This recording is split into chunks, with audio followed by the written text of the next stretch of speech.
Christina with Mann Lake, and we're going to walk you through how to pick up and transport your easy nuke. First things first, you're going to come in, and there's the door right here. You can use a hive tool, you can use your finger to go ahead and push that down and close it. We often tape one side just so that we don't have this side flapping. If you're going to put your nuke inside of a vehicle, we always recommend using a transportation net. Nobody likes to drive down the road with a bunch of bees swarming on their face. Alternatively, you can also put this in the bed of your truck as long as you have good ventilation. They're not directly in sunlight. They will be great. We like to take the opening and face it to the back of the nuke, so when you're pulling it off, you're not pulling it off to bees directly in your face. It does like to stick to the corners.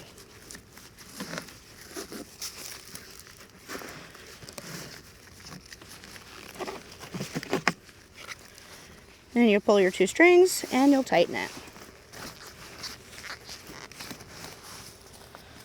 You'll carry your nuke like this. They do have two handholds. You take a transport, put it in, take it out.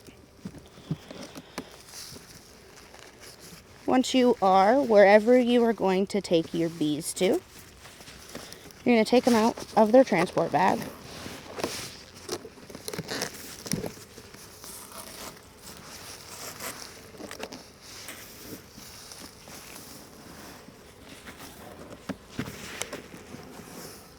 The first thing you want to do is go ahead and open up that nuke door. Even if you are putting them directly into your hive, this will give them more airflow.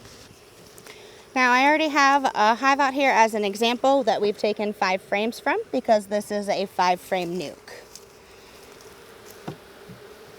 Now, this is the part where if you ask a beekeeper a question, you're going to get about 5 different answers. How do I install my nuke? I like to do the 3 most middle frames, put them in here and stagger. I'm placing this 1 new frame, 1 existing frame, 1 new frame.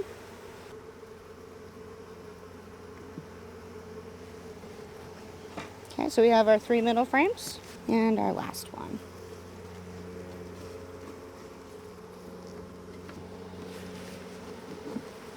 And now that you have all of your frames in, what you can do is either take your nuke here, tip it over and dump the bees in, or you can close it up,